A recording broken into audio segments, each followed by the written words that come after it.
Opa, bom dia a todos.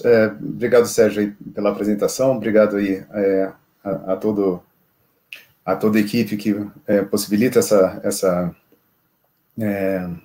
live, né? Eu gostaria de puxar um pouquinho uma discussão para uma reflexão, dar dois passos atrás, na verdade, do que foi dito desde a introdução e agora passando pelo que o Eugênio falou também. Eu não gosto muito desses termos, eu confesso, né, quando a gente fala de economia verde. Eu gostaria de perguntar, né, trazer a discussão, o que é uma economia verde, né? O que a gente entende por isso? Eu sei que a gente vai achar isso, jogar aí num procurador aí no Google, no DuckDuckGo ou algum outro procurador aí, a gente vai achar alguma definição dado por algum organismo multilateral, né, que foi provavelmente discutido e foi acordado aí entre parceiros aí de vários países, mas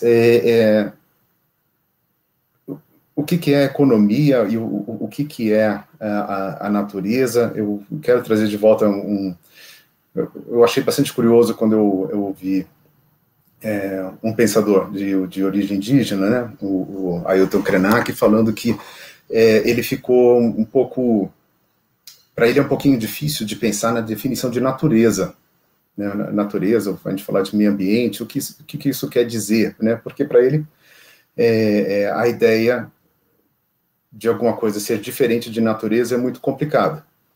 Né? Natureza, para ele, né, se a gente pensar em povos que vivem na floresta,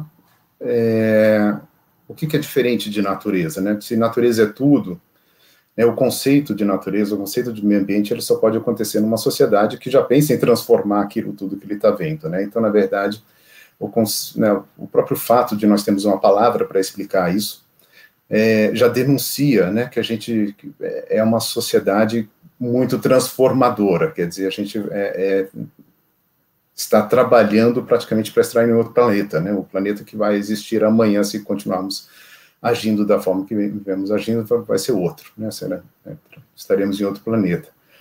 Então, pensando assim, nas questões ambientais, o que são as questões ambientais, né? Existe um setor ambiental, é um tema, é um assunto separado de você discutir economia é outra coisa, o que é economia, e qual é a relação que a gente pode pensar entre as coisas que a gente geralmente lida na economia, na política, o que são bens privados, o que são bens coletivos, né? O que são bens coletivos comunitários, aí não, não existe um termo melhor que o outro, o que são bens públicos, né? E se a gente voltar um pouco atrás, né, se a gente pensar justamente que povos das florestas éramos todos, né? Na nossa origem, no início, nós éramos diluídos, digamos assim, dentro do que a gente hoje chama de natureza.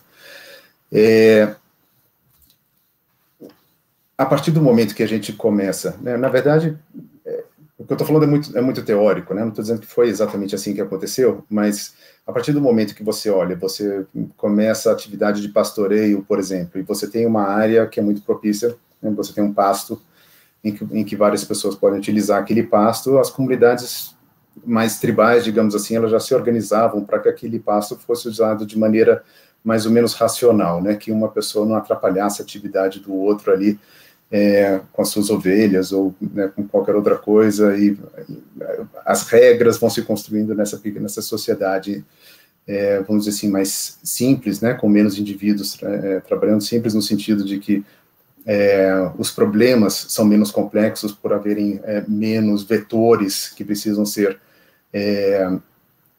levados em consideração para a tomada de decisão para qualquer coisa. Então, nessas sociedades mais tribais, de repente você conseguia fazer regras simples que faziam com que, se você consegue, né, quando se começou a plantar uma horta, por exemplo, que o outro que tem alguns caprinos não passe com os caprinos em cima da horta que o outro ali está plantando e coisas desse tipo. Com regras simples a gente consegue fazer isso. Agora, com o mundo sendo cada vez mais ocupado por seres humanos eventualmente de uma origem cultural diferente, com valores distintos, com pensamentos distintos, essa complexidade vai aumentando, e aí eu vou chegar, eu acho que é no tema do que a gente está querendo discutir hoje, né? Qual a relação de Estado com isso que a gente está falando chamando de economia verde, né? Mas que eu estou justamente aqui questionando o que ela é exatamente, né? Mas o que tem a ver o Estado com a natureza, né? Foi falado agora, se não me engano, na abertura pelo Sérgio, né? Lera, que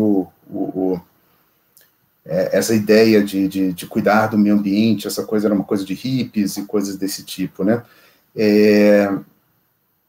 Será? Na verdade, será que as grandes questões não eram questões ambientais desde sempre?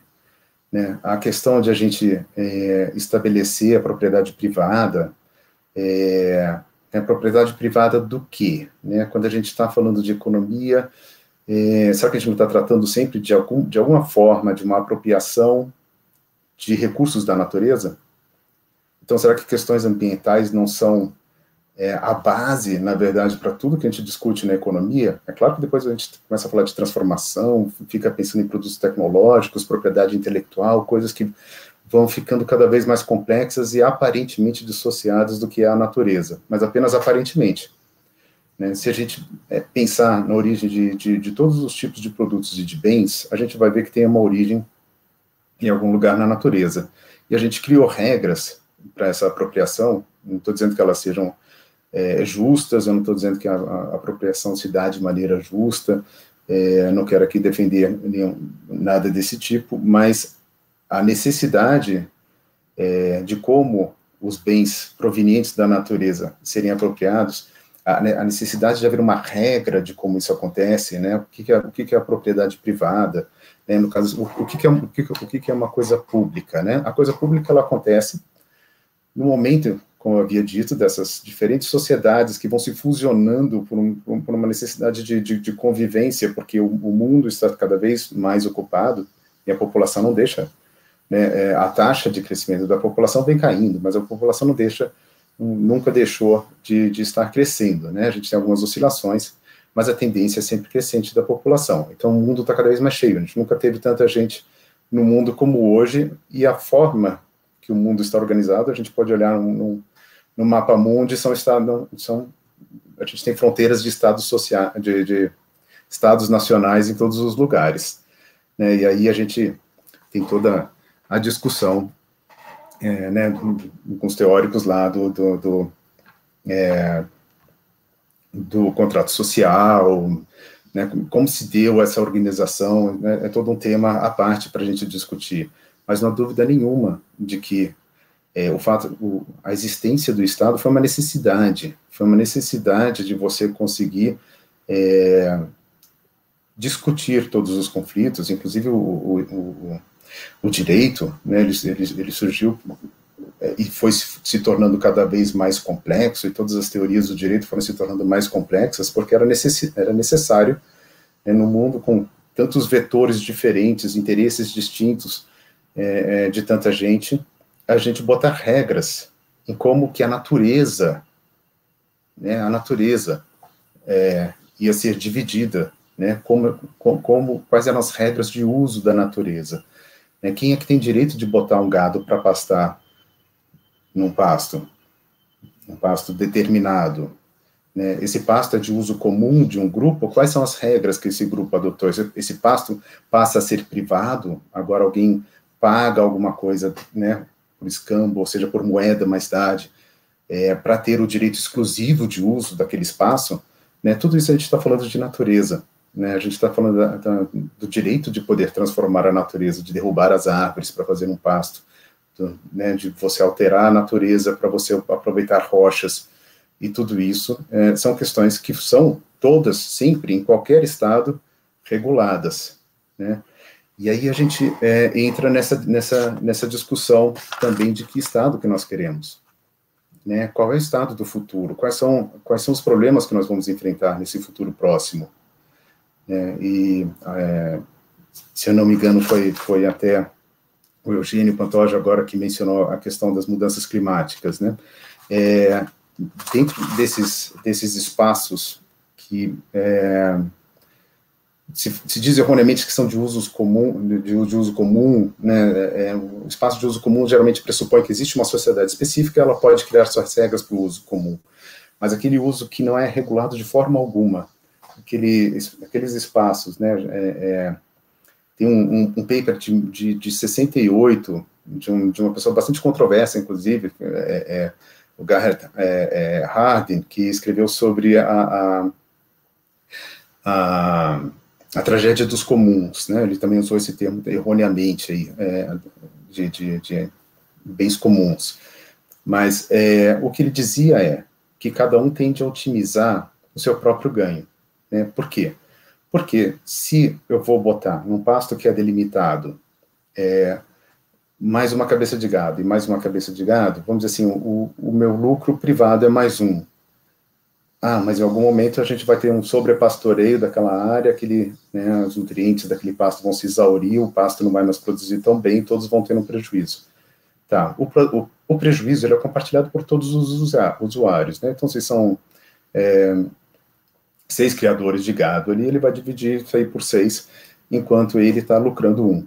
Então, essa vantagem individual que se ganha nisso leva a essa tragédia dos comuns, que a gente vai destruir o bem de muitos por conta de uma vantagem individual.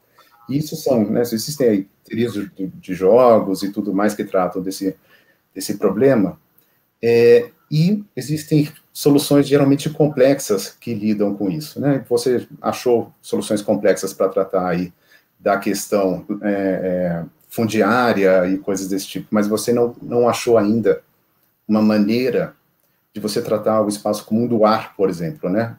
Quem tem direito a ficar emitindo gases de efeito estufa e quanto na atmosfera? Isso é uma questão que a gente não resolveu, né? É uma coisa que está sendo resolvida. Então, a gente tem toda aquela controvérsia dos Estados Unidos terem assinado o protocolo de Kyoto, mas não terem participado dele. Aí só a Europa tinha a obrigação de reduzir junto com o Japão e o Canadá, que depois também saiu. E uma dificuldade de você manter um enforcement ali disso acontecer.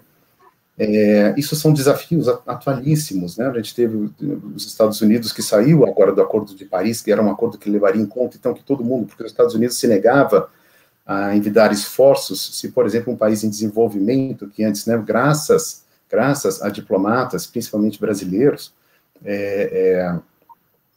conseguiram dizer assim, olha, o problema da mudança climática está acontecendo pelas emissões dos países industrializados, de industrialização recente. Nós, países em desenvolvimento, nós não atingimos o grau de desenvolvimento de vocês, a gente tem direito ao desenvolvimento, e quem tem que arcar com os custos da mudança climática são os países ricos. Isso aconteceu no protocolo de Kyoto, graças a servidores públicos muito bem preparados, né, e o Estado brasileiro aí foi um frontrunner, ele foi um líder nessas negociações, eu perdi o controle do tempo, Sérgio, se você puder me chamar a atenção. Já passou um pouquinho, uns 2 minutos, se você puder concluir. Tá, então o que eu quero dizer, então, é que com essa complexidade da necessidade de você regular o uso dos bens naturais, né, ele exige um Estado que faça essa regulação, esse Estado, para que a divisão dos recursos naturais seja a mais justa possível, essa regulação ela precisa de servidores públicos bem imparciais, técnicos que façam isso.